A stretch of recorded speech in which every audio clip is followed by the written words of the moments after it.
think you should be.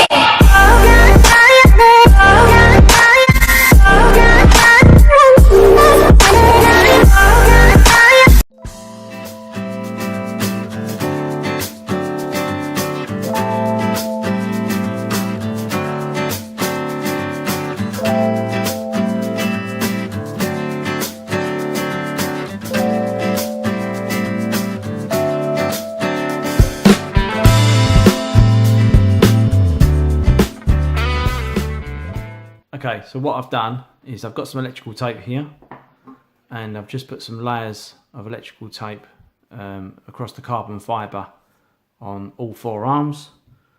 And what that does is when I put my ESCs on there, you can see there I've got these pads that need soldering up. It just keeps anything away from the carbon fibre because this is all conductive.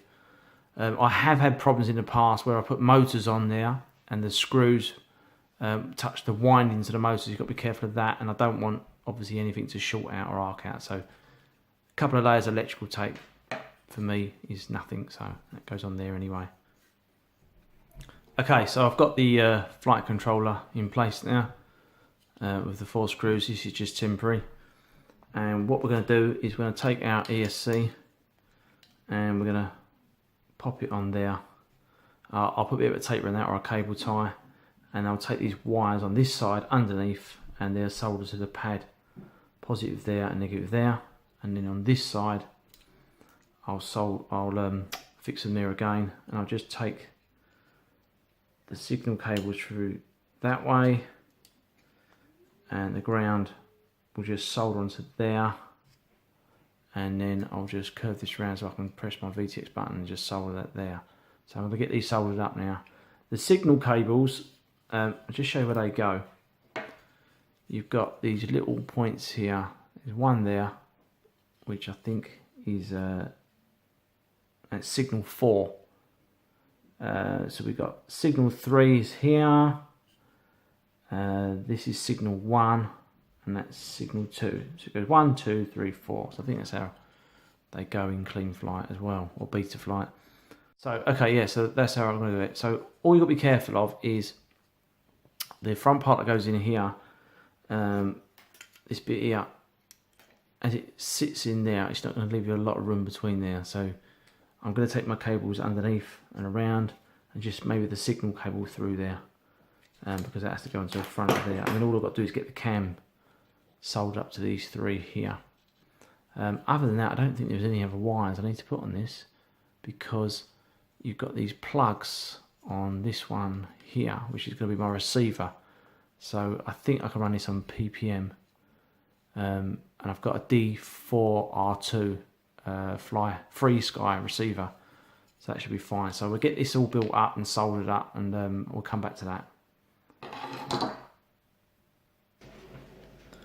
Okay, so we've got the PDB board, flight controller, VTX all in one put into the drone now, and we've got the ESCs strapped on here, and I've just taken the wires over the top and soldered them to the pads there, same as the negative.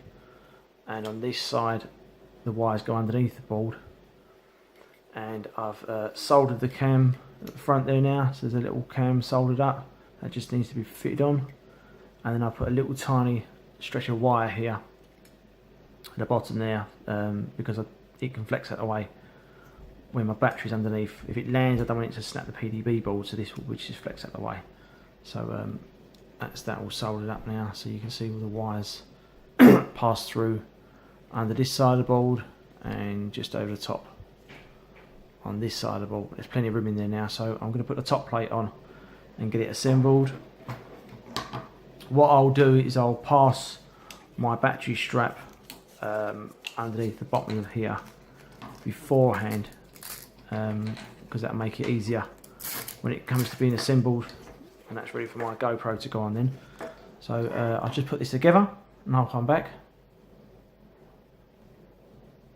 Oh, just a fault, before I put it all back together, just wanted to show you that off of the ESCs here, I've got the signal wire soldered onto the signal point.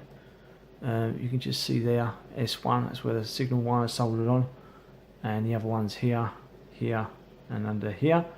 Now what I've done is I've cut the wire to put the white wire on there, and I've got this servo type end and the rest of the white wire and the black wire. I don't think I need the ground, but I won't cut it off at the moment because I'm not sure if it's going to recognise the signal without the ground. Obviously being an all-in-one board, the ground might already go through the ESC, so it might not need that ground wire to be put anywhere. But for the moment I'll just leave them hanging out, get it all plugged into Clean Flight or Beta Flight, and then see what happens once I've done that. Right, let's get this back together. Okay, so now we've got this back together. All the upstands and bolts are back on there. So we're just ready now to put our motors on. So I'm using, as I said before, these Emax, these 2205S motors, and these are the 2600 kV models. I'm not sure if you can see that. Where are we? Oh, it says on there, isn't it? That's right. Yeah, it says on there they're the 2600 kV ones. So anyway, we're going to be getting these onto the quadcopter, and what I've done is I've bought these little motor mounts. So we're going to soft mount our motors. These are little Tpu motor mounts, so they will go underneath here. You've got the longer screws at the end, so they go that way round. This is for a 220 motor, and what we'll do is we'll put them on the arms, and they will go on there like that, and we'll feed the screws through, but we'll have to make sure we put Loctite on them. And there's not an awful lot of room there, if you can see that, where the first wire will solder that pad and the other wires will solder here. One of these might have to be crossed over if it's not spinning in the right direction. You can change it in Clean Flight, but I normally like to have my motors all set to spin the right way as default. What I might do is I might untape these and see if I can push them a little bit further that way towards the frame, just so there's a bit more room for me soldering, leaves a little bit extra wire on there. So we'll get these on next, and it's just a matter of putting this receiver in, and then we can plug it into Clean Flight and give it a go and see if it works. Okay, come back to it in a minute.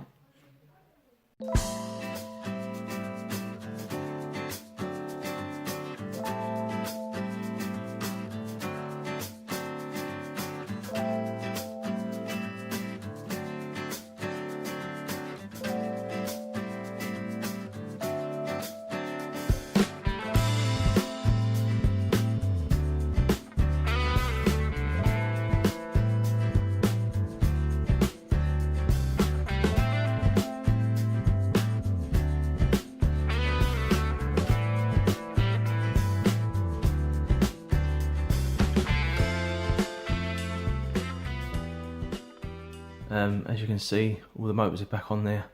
I've moved the ESCs up a little, like I said, and we have our receiver in there now as well. So what I've done is I've cable tied the antennae aerial just here with a cable tie or zip tie, and then I've put the receiver underneath here, and I've cable tied that across there as well. So the motors, I think on this side, so on this is the front here, the front right one, all the motors I've soldered in line, and on the back left one I've soldered them in line with the ESC, but on the other two corners, as you can see there, I've had to cross these wires over. So I soldered the middle one and crossed the two outside ones over, and the same on that corner. So if I hold this back here, it's the front right and the front left are all soldered straight, and this one, which is the front left and the back right, I've soldered with them crossed over. As I say, there's a bit more room there now, so I cut my wires about here, and then I just bring them back slightly and solder them up, so there's a little bit of room there for crossing them over. As I said, I didn't want to change that in Beta Flight. I'd rather, with Bell Heli-Tweak rather, I'd rather have done that as it is by default, so I know that it's going to be correct. I've got the battery strap under there now. I forgot to mention it comes with this little battery protector, and as I said, I've got this little towel of wire here. So what I'll probably do is, looking at it, you can fold that just like that. So I'll probably zip tie, cable tie that just there, poking through from that side, and then when my battery comes on the back, it will plug in. But at least it keeps it out of the way now. If it lands hard, it's not going to crash and break off my PDB board. Okay, so I've got the receiver in there, as I say. Looking at this side, I've used the 3 ppm cables going through there. So I've got these extra cables I don't need, so I just want to check it in clean flight before I snip these off or remove them. So I've taped these together. I might even fix them up there just temporarily to give it its first flight. The zip tie has come in quite handy because unfortunately the receiver I've got has only got one antenna on it. It still does work. I'll have to get a new receiver for that, but I'm going to carry on and use this. And what I've done is I've slid the, you can just see the end poking out there. I've slid the antenna up the cable tie and covered it with a little bit of heat shrink. So you can see it just goes, where are we? Just goes up through there like that. And then you just slide this over. And then I'll put a cable tie at the bottom just to secure it. So I don't want the antenna hanging out. So make sure that's slightly back and that will secure it. It's a bit of an angle, so that'll be fine for reception. Then we can get a battery on the bottom and run it through beta flight, clean flight. So my battery will go under there. I'm going to put a couple of little Velcro pads under there to go with my battery. So that will fit under there, like so. And then secure it up like that. So that's going to be the battery underneath it. As I say, that will be zip tied to one side. So then my antenna will come round. What I normally do is to keep the balance lead out of the way, I normally poke it through the middle of the leads, and then that will plug in. As that's under there like that, it will just come round and plug in like that, and that will keep everything out of the way of my propellers in. So let's plug this in clean flight and see if we can get it all configured up.